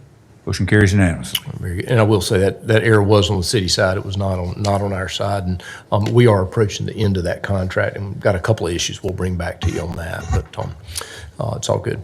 Agenda item 7 is amendment to the FY22 budget to increase revenues and appropriations for the Forsyth County Department of Public Health for the Women's and Children's Health Section Nutrition Services branch funding from the North Carolina Department of Health and Human Services.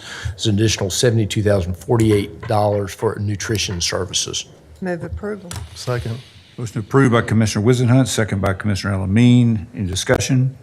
All in favor, please say aye. Aye. Any opposed? Motion carries unanimously. Agenda item 8 is an amendment to the 22 budget ordinance that appropriates additional funds for the low-income household water assistance program. That's going to provide $300,000 for the temporary emergency assistance program. If you want to, you can take item 9 with it, which is an amendment to the FY22 budget to appropriate additional funds for the Share the Warmth program. Move to approve. It was approved by Commissioner Elamine. Second. Second by Commissioner McDaniel. Any discussion? Yeah, 8 and 9 together. Any discussion? All in favor, please say aye. Aye. Any opposed? Motion carries unanimously. Agenda item 10 is a grants matter. It's a resolution authorizing the execution of a grant agreement with the North Carolina Administrative Office of the Courts for Domestic Violence Court Coordinator. And the budget ordinance is item B. It's an amendment to the budget ordinance that appropriates $50,000 from the North Carolina Administrative Office of the Courts for Domestic Violence Court Coordinator. And it is pass-through funding approved in the state budget, so we will accept this from the state and turn around and give it back to them through the Administrative Office of the Court. So, Move to approve. Motion approved by Commissioner McDaniel. Second. Second by Commissioner Elamine. Any discussion? All in favor, please say aye. Aye. Any opposed? Motion carries unanimously. agenda item, well, we've got 3 contract matters. Item 11 is a resolution authorizing the execution of an interlocal agreement between Forsyth County and the City of Winston-Salem for the administration of the Cure Violence Program. That is a 50-50 cost share. Administratively, I presume we're going to house it here in the county. So any additional information on that, Chantel? The city's meetings got delayed a week because of their League of Municipality conference, but their Public Safety Committee meets on Monday, and that'll be approved at their full council on the following Monday. Okay, thank you. Move to approve. Motion to approve by Commissioner McDaniel. Second. Second by Commissioner Elamine. Any discussion? All in favor, please say aye. Aye. Any opposed? Motion carries unanimously. Agenda item 12 is a resolution authorizing the execution of an agreement with William V. McGill and Company, doing business as McGill School Nurse Supplies for the purchase of audiometers to conduct hearing screening at Winston-Salem Forsyth County Schools. They were competitively bid. This will purchase 65 devices at a not-to-exceed amount of $53,560. Motion approved by Commissioner Kaplan. Second. Second by Commissioner Elamine. Any discussion? All in favor, please say aye. Aye. Any opposed? Motion carries unanimously. Agenda item 13 is a resolution authorizing the execution of a contract with Waste Management of Carolinas Incorporated for operation of the Forsyth County's 3 recycling convenience centers. You've heard Minor give a really detailed report. The cost amount for this year, April through June, is $85,000.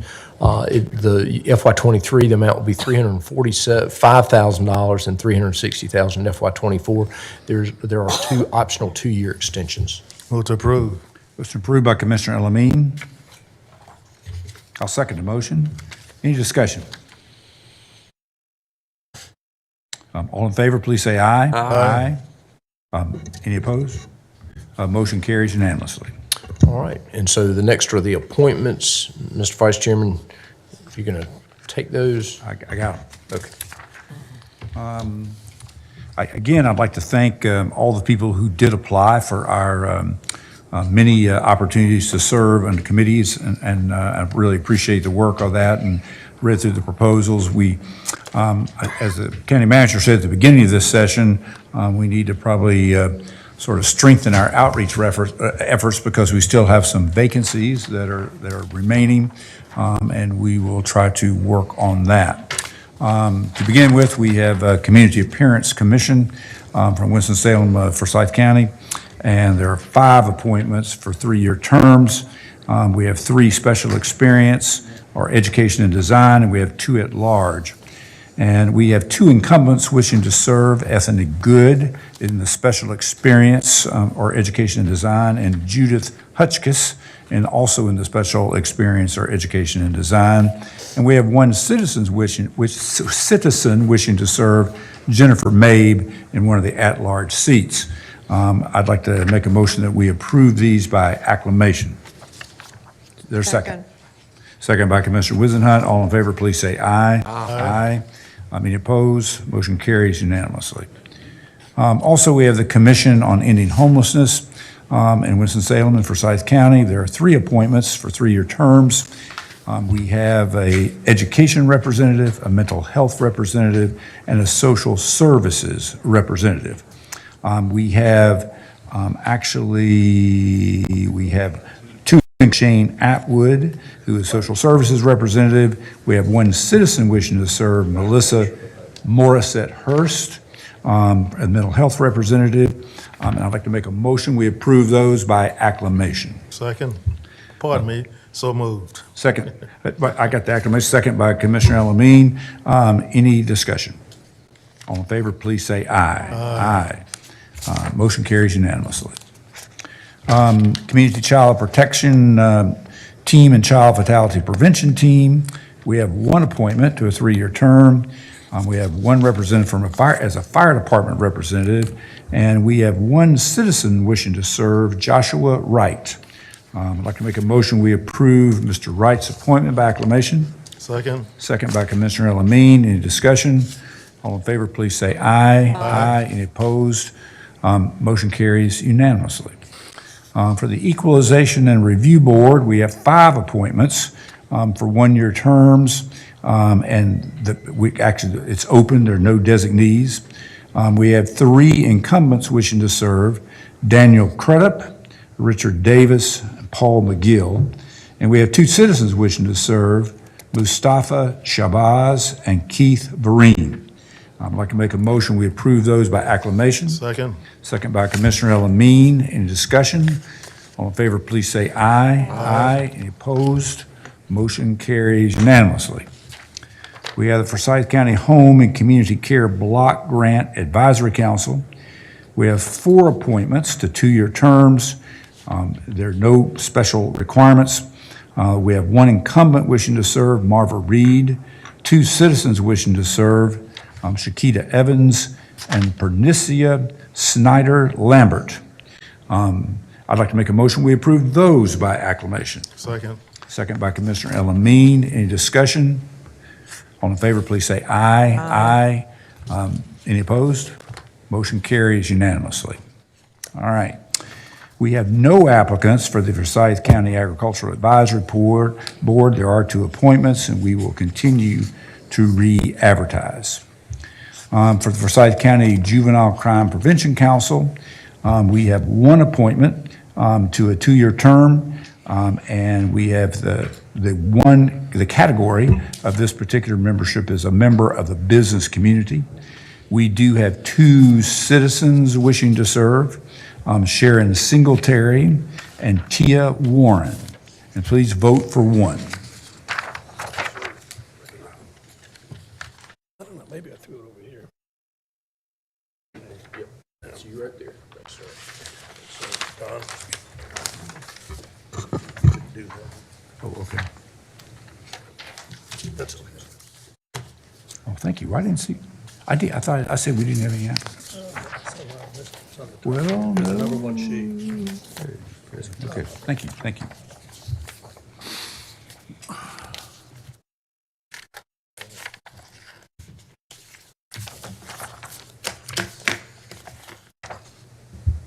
Mr. Vice Chairman, Ms. Sharon Singletary received a majority vote. All right, thank you very much. Chairman Plyler reminded me that at the very beginning, I missed one we had no applicants for, and I'd just like to mention it was the Adult Care Home Committee Advisory Committee. And we have 15 appointments on that group, and we had no applicants, so we will continue to advertise. Next, we have the Forsyth County Juvenile Crime Prevention Council, one applicant to a 2-year term. This particular category person is one under age of 21. We have one person, Narissa Crawford, who actually served in the past when she was in high school, I noticed. I'd like to make a motion that she be appointed by acclamation. Second. Second by Commissioner Plyler. Any discussion? All in favor, please say aye. Aye. Any opposed? Motion carries unanimously. Next, we have the Industrial Facilities Pollution Control and Financing Authority. We have 5 appointments. We have no applicants. We will continue to advertise to fill those vacancies. At the Nursing Home Community Advisory Committee, we have actually eight appointments, and there are 4 that are administrator slots and 4 that are open. And we have 2 incumbents wishing to serve, Garland Wallace, and the administrator, we have 1 incumbent wishing to serve, Garland Wallace, in the administrative slot. I'd like to make a motion, we approve Mr. Wallace by acclamation. Second. Second by Commissioner Plyler. Any discussion? All in favor, please say aye. Aye. Any opposed? Motion carries unanimously. We have the Risk Management Advisory Committee for Forsyth County. Again, 1 appointment to a 3-year term. We have, and it's a county representative is the category. We have 1 citizen wishing to serve, William Rosenberger. I'd like to make a motion Mr. Rosenberger be approved by acclamation. Second. Second by Commissioner Plyler. Any discussion? All in favor, please say aye. Aye. Any opposed? Motion carries unanimously. Smith Reynolds Airport Board. We have 1 appointment to a 3-year term. We have a capacity of 1 is the president of Forsyth County Tech or designee. We have 1 person wishing to serve, Kevin Osborne. I'd like to make a motion, we approve Mr. Osborne by acclamation. Mr. Chairman, Yes. I'd like to, I'm reluctant to bring this matter up, but if I'm wrong anywhere, you want to get a second before I proceed on? Yes, I made a motion approved by acclamation. Is there a second? Second. Second by Commissioner Elamine. Okay. Good. Now, the discussion. The discussion is, I had gone through this and looked at it, and it appears to me that this is the Forsyth Tech slot. Forsyth Tech designee, yes. And the way it reads, I believe is, and Mr. Attorney, if I get off track, you let me know. The way it reads is that the president of Forsyth Tech or designee would be the one to fill the slot. Yes. Well, I think it was maybe 2 years ago, according to the attorney, or some little short while that this slot was added on. Well, I didn't see it at the time, and I don't know whether the other board members did. There's some, and I'm not sure what the board may have wanted to do, but if I had recognized it at the time, I would have pointed it out. And I see something now that I don't want to proceed forward and then have to possibly redo something, but it appears to me that this designee is not a county resident, and it does not say, when we put this in place, it did not say that the designee would be a county resident. So I believe that there's two addresses on the resume, and I'm not trying to single anybody out. I'm just going through this and found it. So I don't know what the intent of the board was at the time, but I know what mine is. I suggest that this one,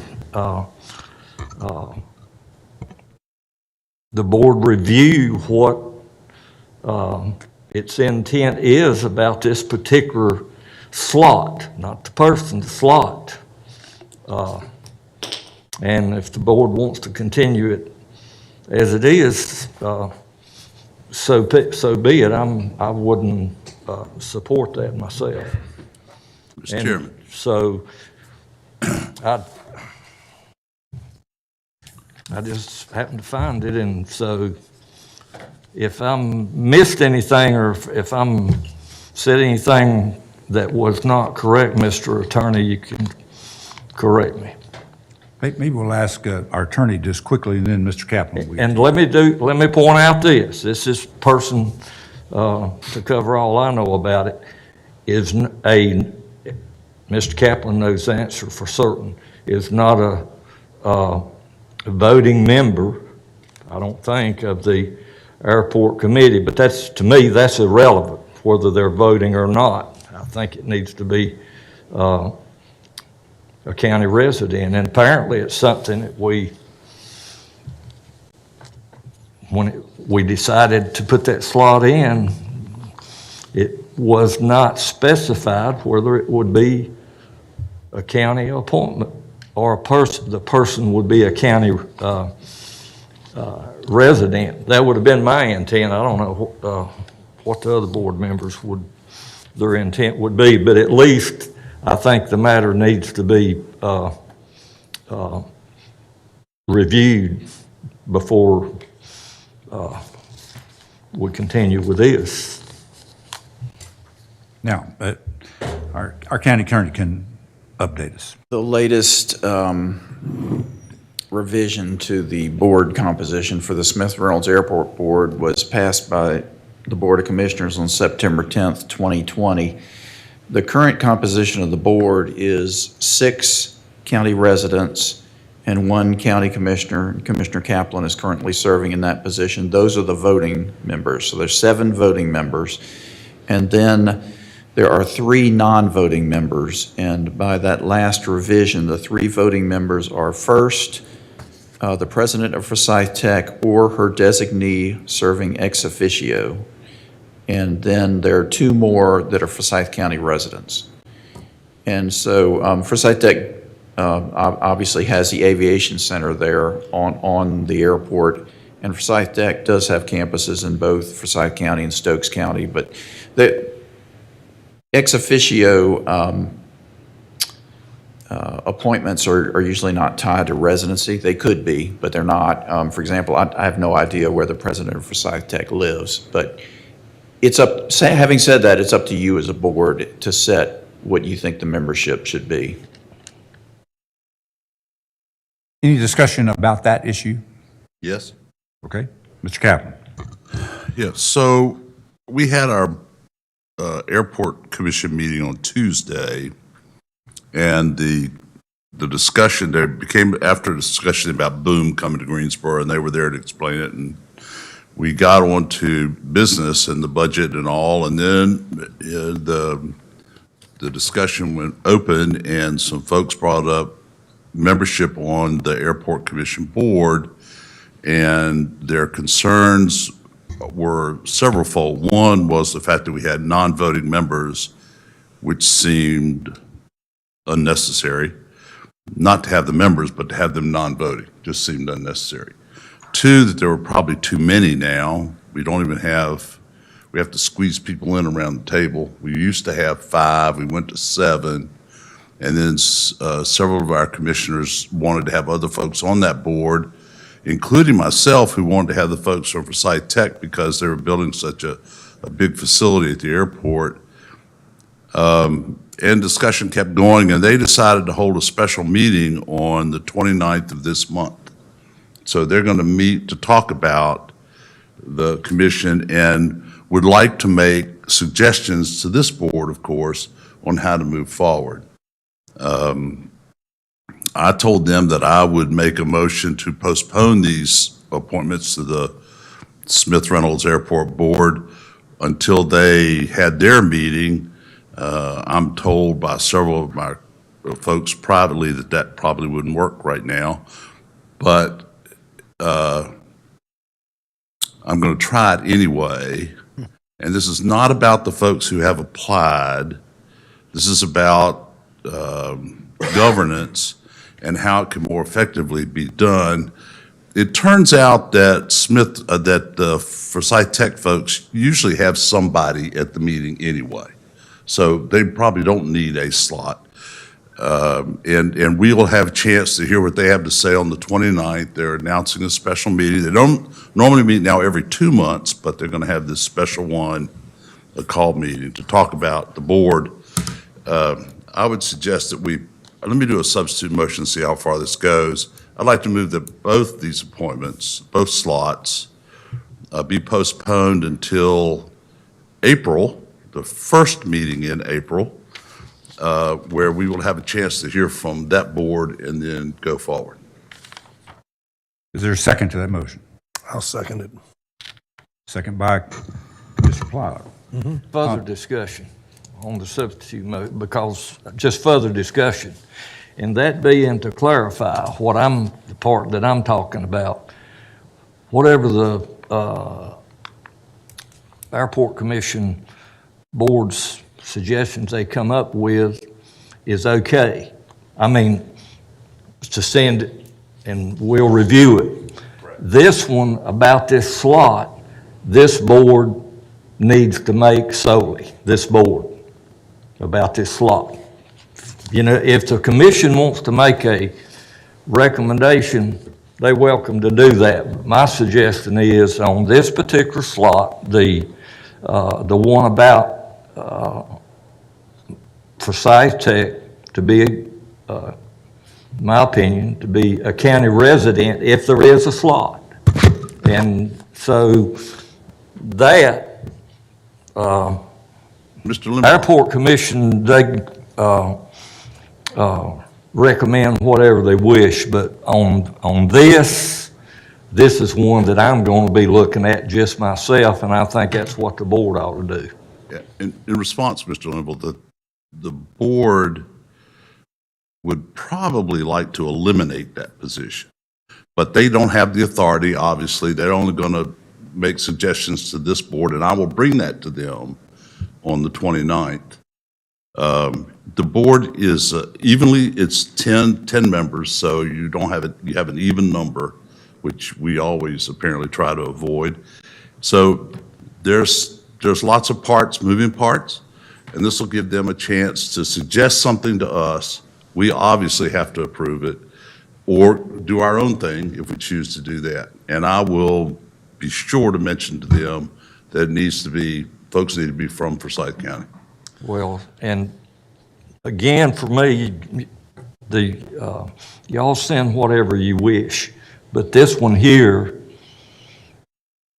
if the board, our board, should make and will, one way or the other, decide whether there is a slot or not, and decide whether the person needs to be a county resident, in which I think it does, and I think it had been discussed maybe more in depth when we put this slot in place. I kind of feel like it would have.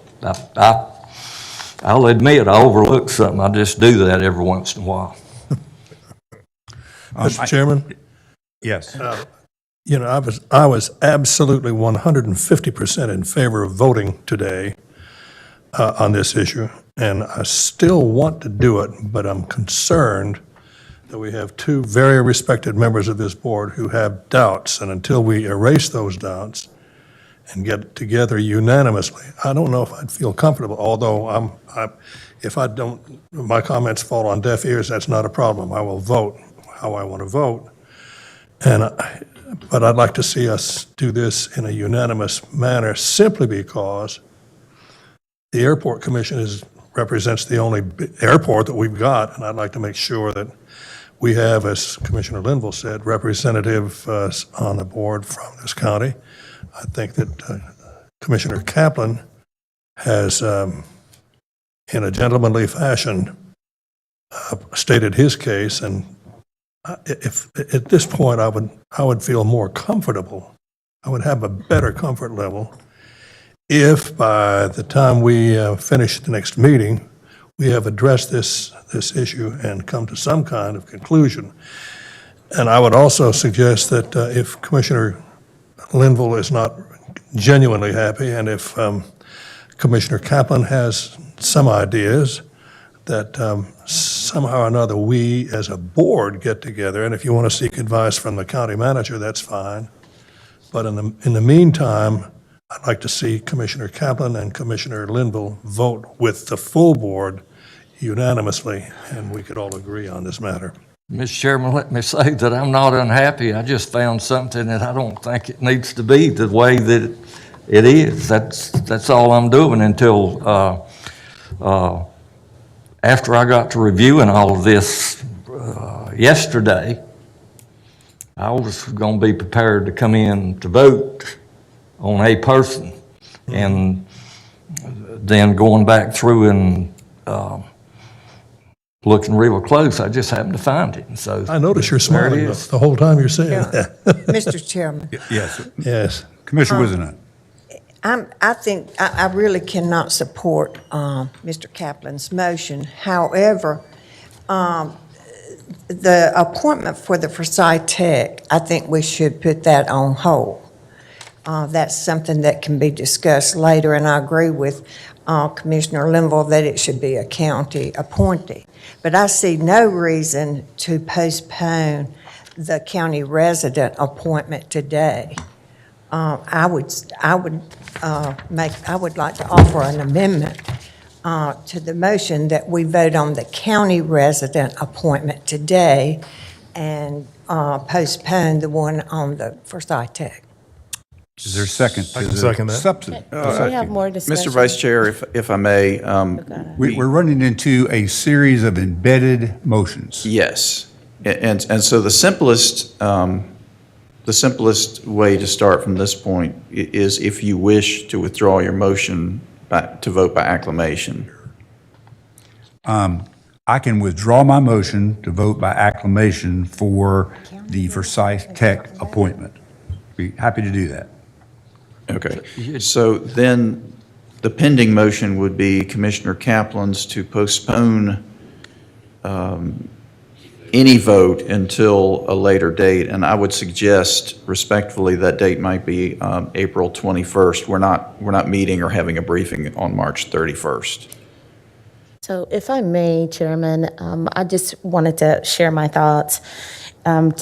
Commissioner Kaplan, if you don't mind, what I'm needing to confirm, because I represent that area at the airport, I don't want to do away with a representative. We could do away with this particular, and I agree with Commissioner Linville relative to the residency. However, with the reconstruction, I would like to see Forsyth Techs in some way at the table with the Smith-Reynolds Airport Board. So I would like for you to just share that back with that committee, that we would like to have a representative from Forsyth Tech, because we're collectively part of that. Does that make sense? I will just tell you what the board said, and I would say that they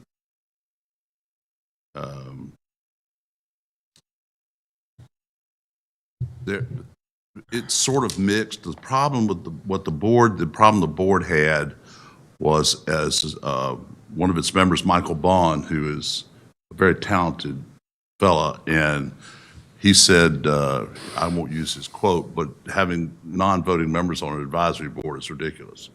And so what the board wanted to do was to let them meet and talk about that and fix it. The membership of the board is not the concern right now, and nobody's going to be bumped off or anything like that. It's just a matter of one, having an odd number of members rather than an even number. I'm just saying what they suggested, even number, and then having all members vote, or why show up. So, and several of these people, two of them that you have here on in our appointments, are very talented people and would be very helpful to the board. So the board can choose what it wants to do, but I think holding it off till April is not the end of the world, and these same people can reapply. The position may change from non-voting to voting, which would be good if the board decides to do that. And residency could be put in place as well. Sure. If you could just share my sentiments, I would appreciate it. Well, I just in continuing the discussion, as I think the issue, just a comment on the Forsyth Tech part, as you're carrying messages back. On the Forsyth Tech part, I think a person that attending meetings, I spoke to the chairman of the airport board yesterday, Tom McKim, and the issue of having a Forsyth Tech at the table, if you're even a non-voting member, then you have an opportunity to participate in discussion. Because he said, well, they attend the meeting. Well, attending the meeting, you don't participate in the discussion. You may get a chance to discuss. So I think Forsyth Tech, because of that campus and the 15+ million that constructed that building and the staff, we need a representative of Forsyth Tech on the airport commission, and I'd certainly support that regardless of what comes out of this committee. I am concerned about the timing aspect of this, the way it has just popped up after we have gone through a process of advertising for members, et cetera. And I would support very much Commissioner Wisenhunt's motion and would not support Commissioner Kaplan's motion to actually get a clarification on what's going to happen with Forsyth Tech, whether we have a resident of Forsyth County or not. But I'm certainly prepared to go forward with the appointment that we duly advertised, collected recipients, and here we are today on the day of voting to have that discussion. I strike as a very unusual timing. So is there any other discussion on Commissioner Kaplan's motion? Because I'm certainly prepared to vote against that. One question for clarity purposes. Both of these people we're considering will be non-voting members, is that correct? Both of the people considering voting for now will be non-voting members of the commission? No, both of them? one is a regular member. They're both non-voting. Yes, that's why we split it up. It's one appointment to a county resident to a airport board appointment. 3-year term expiring December 31st, 2024. They're both non-voting. They're both non-voting, though. They're both non-voting. Why in the world would a resident not be able to vote? 3 years not voting, So I raised that issue because that's my concern. definition is not Finish my clear. thought here, please. Vice Chairman. I want to finish my thought for a minute here, please, if you don't mind. Let me finish my thought before I forget it. Sorry. Since I've realized that both of these positions are non-voting, to me, it's an insult. And I've been to commissioners' meetings at the airport, and I've been in the audience and observed. But if you're committed to going up there, you should have the right to vote. I think the residency requirement that Commissioner Linville is bringing up to our attention is very, very critical. I would suggest we have both, when we come back to this discussion, suggest they both be voting members of the board instead of non-voting participants. Otherwise, it's just a waste of time for them. And Forsyth Tech is an integral part of our success at that airport right now, with that $15 million investment we got out there. All right. All I'm saying on the part that I'm talking about Forsyth Tech, I was reluctant to bring it up, but we'd have voted, and in my opinion, could have been a matter that would come up at a later time. I've seen what these appointments could do some years ago. It was at election time, and the board made some appointments before the election, and after election was over with, a new board come in, a different majority, and and erase what the prior board had done, but this is not exactly like that, but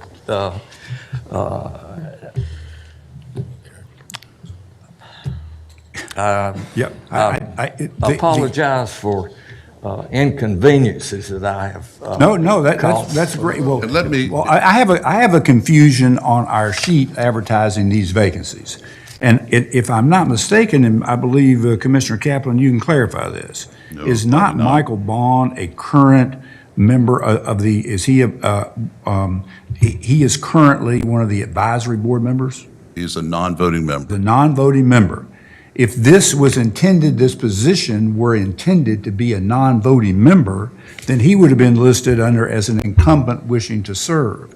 He is applying to serve on a position that has an opportunity to vote, and that was my understanding, and nowhere in our green sheet does it suggest this is a non-voting member. Of course, it also doesn't say anything, but we know the Forsyth Tech position was created to be non-voting, and it's listed on here too. So we do have a little lack of clarity on that piece. Without going too much further than this, to wit, the problem the commission had on Tuesday. And they would like for these members to be voting members. Well, they should have told us this before we advertised all this stuff. Well, they don't meet but every other month. Well, this is crazy. I don't, and all we have to do basically is extend the appointment period without adding or reopening the appointments. We could just say that this is up for April, and these same people could be the applicants. Okay, so you're suggesting not to reopen, just to leave the ones that's requested appointment? Except for... And I don't know what they're going to do. I don't know what we're going to do, but if you want the Forsyth Tech to be a resident of Forsyth County, then that probably needs to be brought up as well. Well, that one is, in my opinion, need to be so this board can review that and to respond to Mr. Elamine. My basic thought on Forsyth Tech was county resident, and when I said review, if the board chooses to do that, the board can review it all, whether there needs to be one or whether they will vote or not. The county resident was the primary focus that I had. Mr. Kaplan, if I interpreted what you said first about the appointments here, the request that they be considered, are you willing to leave them on the list and then review all that is being talked about? I'll have to check with Gordon, but I would not reopen the applicants. Okay. I'd leave them just like they are, but the slots have to change to be voting. And we may have to take that up first before we take up the applicants. But the point, you're willing these are to actually leave very it, talented not people. reopen. Correct. Okay. Well, I have something, part of this issue, this is going to require making a decision in a couple of weeks to move from 7 voting members to 10. You've already indicated that having an even number creates a problem in voting members, which it does. The current setting has 7 members that vote, which work fine. We've operated for some time now for 2 years with the 3 appointments that were actually non-voting members. I think that would require a lot more discussion than what you're suggesting the time would take. And to be honest with you, I think that decision rests with this board, and with, if there can be it's just like we're welcome any input from any citizen, but the airport board is certainly willing to weigh in on that, but it came up in a meeting on Tuesday that was not even on the agenda. Strikes me as it's not had a whole lot of thought to this point. But I sure would like to get clarified the issue of whether the res for the position that's not the Forsyth Tech appointment, whether it's one of the voting members or not. And maybe Rosalind knows that or something, because it doesn't say in our materials one way or the other. Which brings us right back to what I said a moment ago. Well, If I we think that table this, we question can is talk answerable about it. right here. Mr. Vice Chair, I did speak to the clerk, Ashley Sloop, and she indicated that it was, both of these positions are non-voting. Right. Interesting. Mr. Vice Chair, Yes. let me just try one more time to see if I can simplify anything.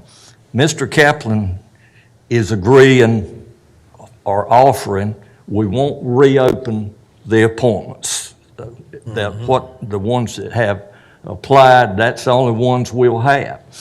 And Mr. Vice Chairman, if the Airport Commission send us their thoughts and recommendations, that's okay with me. This board is going to decide the whole thing. And all I'm saying, let's just review it, and this board, we decide it. The commission don't. Yeah, you're right. So that's, I hear you. I appreciate your comments, Commissioner Limble. So we have a few number of things to review. So let's go back to, we'll be voting on Commissioner Kaplan's motion in a moment or two. And I believe the attorneys suggested if we're going to have time to deal with that issue, we're looking at an April, basically we're having a briefing today and next, so we're actually having a briefing for April 7th, but the feedback time, so if we went to the next cycle, it would actually be the 21st. That's correct. The 21st would be the actual meeting date that we would be able to discuss that, and we can get some of that clarity, I think, established perhaps. Any other discussions before we vote? Let me add one other thing, and then I will be quiet, unless somebody asks me a question again. The board doesn't really meet until, is it May? May, so no one's going to miss a meeting by holding this off till the 21st of April. Okay, that's clarity. So let's understand the motion. So the motion is to delay basically table the appointments of airport.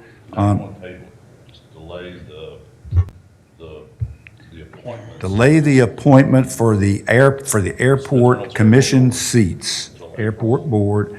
I believe I can state it, Commissioner Kaplan. We'll wait for that. We're essentially waiting until April the 21st meeting to discuss to consider the current nominees for appointments to the airport board. Get that correct? Yes. Let us pray. another part of it is to be And to specific is Yes. that the appointments won't be opened back up. Yes. Mr. Kaplan agrees to that. Appointments will not be opened back So we're going to up. be considering the same people. And we will be resolving the issue of residency for the Forsyth Tech appointment. Are we all clear? God bless us Yes, all. I'd like to think we second got that it. motion. Mr. Vice Chair, so that clarified Commissioner Kaplan's motion, which I greatly appreciate. Commissioner Wisenhunt still has, if she cares to pursue it, a motion to amend his motion. I still would like to do that. I would still like to vote today on the resident, and then if the airport commission decides that can be a voting member, then fine. I number one, cannot believe that a county resident can't vote, but I haven't understood a lot that's been going on with that airport board lately, if you want to know the truth. But I would still like to vote on this today, because these people have applied and they expect to have an answer today. That's my motion. So I'm sorry, Commissioner, was your motion to vote on one or both? My motion is to delay the Forsyth Tech appointment, but to vote on the county resident today. Okay, thank you. I'm going to second that motion, reason being, I think that this motion that's on the floor now, and what the continuance would be, the motion that Mr. Kaplan put forth is basically about the same things could come out of it. because we're not going to reopen the appointments. So I'm going to second Commissioner Winston-Hunt's motion. All right, so in terms, we had Commissioner Kaplan's motion first, and so I assume we vote on it then, and then we can consider Commissioner Winston-Hunt's. No, we technically need to vote to amend, we need to vote on Commissioner Wizenhut's motion to amend Commissioner Kaplan's. Okay, so everybody understands what we're voting on? I'm not really sure, but I think I know. I don't know how many on this board are absolutely certain what this will result in, no matter Maybe how you Commissioner do it. Wizenhut would just restate her motion. My Okay. amended motion is to delay the Forsyth Tech appointment until after the airport board has made the decision if they're going to, if this board has made the decision that it will be a county resident. And that we vote today on the county resident capacity. Okay, everybody clear? So, and we had a second for that motion from Commissioner Linville. Yes. So, all in favor of Commissioner Wizenhut's substitute motion, please raise your hand. We have 4 votes. Motion carries. So we're done. Okay, so now, Vice Chairman, I'm just a tad bit confused. Please, Gordon, help me. yeah, I'm sorry, you already passed me here. Now you actually need to vote as to whether you want to do that. So I thought we just voted. what happened to, You voted to amend the motion, now you actually have to vote on the motion. Gordon, if you could help me, please, without running too fast. I need to know what happened to Commissioner Kaplan's motion before. Well, y'all are ahead of me, so we have not yet voted on the motion as to how you're going to vote today. All right, so we're now voting on Commissioner Wizenhut's motion that got amended. That's correct. So Commissioner Wizenhut, I'm assuming you'd make that motion, I would. and that Commissioner Linville would second that motion? Correct. Your amended motion, which is now to do what Commissioner Wizenhut started with. That's what the amendment was. Right, so exactly. So is there any more discussion to this? For clarity's sake, repeat the motion again, please. The motion right now is to actually vote on one today Okay, and to delay the other. okay, Simple. To delay the Forsyth Tech appointment and to vote on the other. okay. All right. Let's go. So Chairman Plyler, are you clear? No, I'm never clear on this one. This is just, Commissioner, with all due respect, Commissioner Linville said a lot of things that work. Commissioner Kaplan said a lot of things that work. Commissioner Wizenhut said the same thing, and we have another commissioner who said, I'm confused, and frankly speaking, that's probably not too far off the target. I don't see any reason why we can't do nothing today until we take this whole That's batch not of correct. ideas and We put it just, together. we just voted 4-3. Oh, I know that. We just voted 4-3 I know for a that. substitute Yes, sir. Please don't motion that announce we the will results vote until we actually today pass in the a second. motion. We've got the lawyer take, what were you saying? So, I'm saying we still need to vote Yes. as to how many people you want to vote on today. we have a new motion and a new second. Is there any further discussion? Yes, there is. All right, what is it? What are we voting for? We're Or against? Yeah, that's good. We are voting, now we're voting on whether to, we're voting on going ahead and appointing the position on the airport commission that is a Forsyth County resident. We are not going to vote on the Forsyth Tech position. I understand that part, but That's what, and now we're ready to vote on that motion. so the paper that I gave to the county manager when he came by. Was premature. That's just 10 seconds ago. Well, you have voted already if we agree to vote. Mr. Chairman, you mentioned that you're not sure whether everyone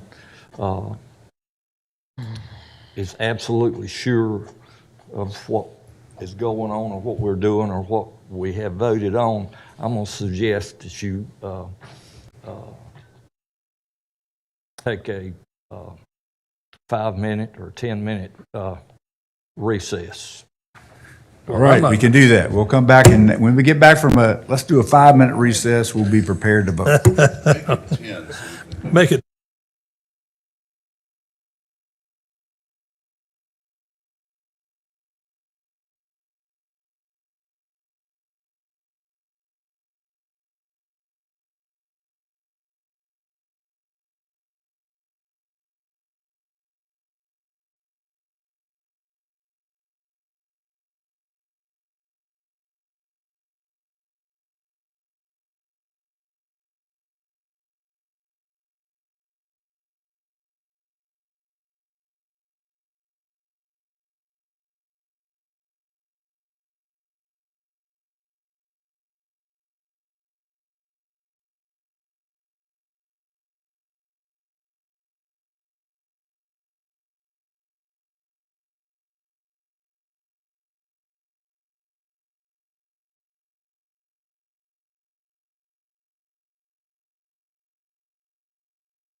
ready?